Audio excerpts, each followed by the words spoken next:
Okay, y'all, story time. All right. Yesterday, I got off early, so I was at home drinking wine. I had just got home. I had been home probably about a good 15 minutes.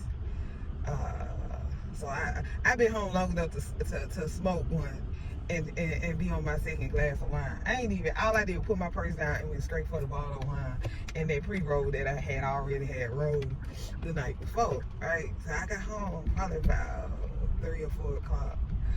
And so my husband, he didn't see me sitting on the back porch, but by the time, so I didn't know, I was on the back porch, so I didn't know he had came home. But he had came home, took a shower, and he had his clipper bag. My husband cut hair for like some old cats sometimes when he get out of work. He don't get paid enough for it. He just cut hair for some of our elderly. I got a lot of elderly friends, y'all. And my husband do too. We like talking to older people, okay? Ready to the front porch. And he would come out, he said, come on, get in the car with me. I said, what? He said, come on. Like that. I was like, I didn't know you was at home. He said, I know you did. Come on. So I got in the car with my husband. I didn't know where we were going. I just started riding. And I realized we going to this old couple house that we really cool with. We talk to them. We sit with next to them in church. My husband cuts his hair for him once a month. So as we pulling up to their house, I was like, blah, blah, blah.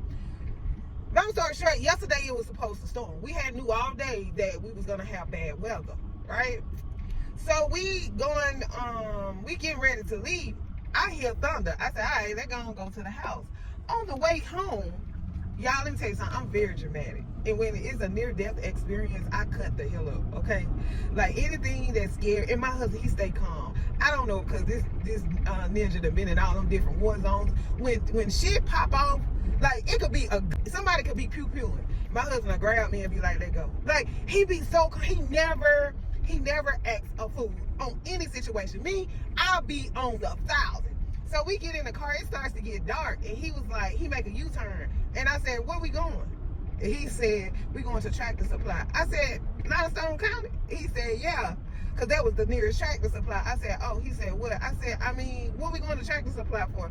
He said, to get the Purina dog food that the doctor told us to get for Major. That's our dog.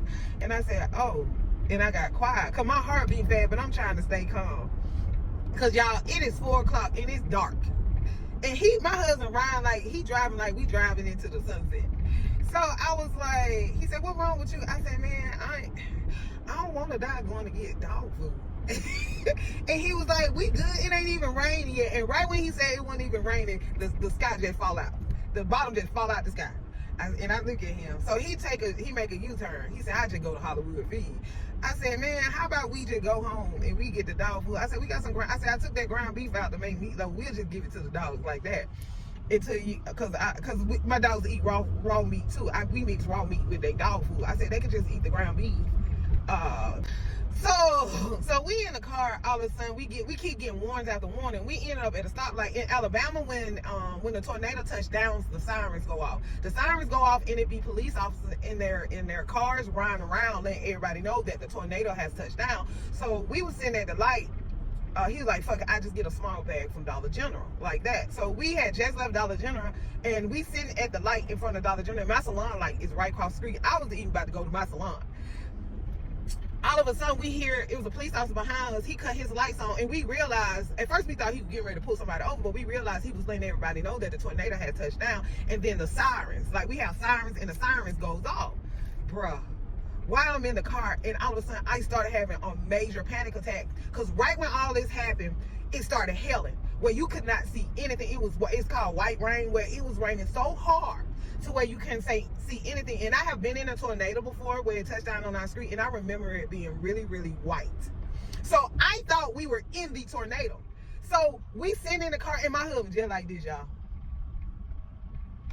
And I'm like, I started breathing. I kept saying, Dustin. He know I'm hysterical because I call my husband Bam Bam Obama. When I say Dustin, I'm either mad, I'm about to have a panic attack, or I'm fucking like, I'm ready to do. Okay, anyway, long story short, I started calling his name and having a panic attack. He was like, man, you good.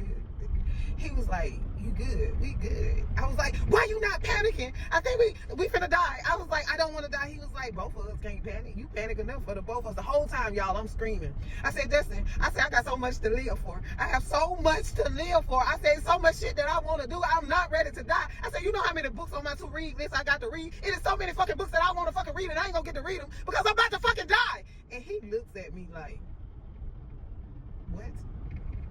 And all of a sudden it starts to let up, and he just pulled off. I said, and I started to calm down.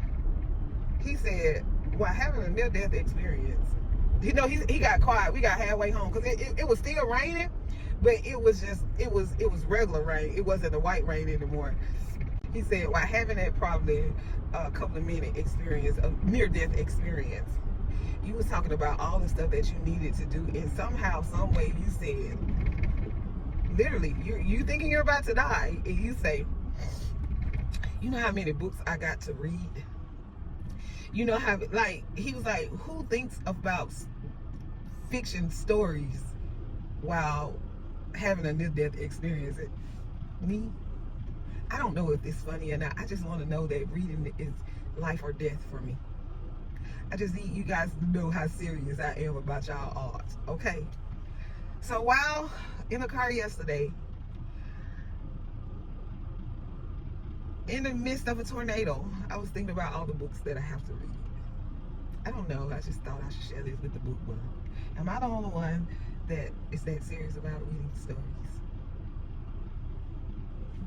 Happy reading, you guys. And if anybody told you that they love you, I love you. Happy reading.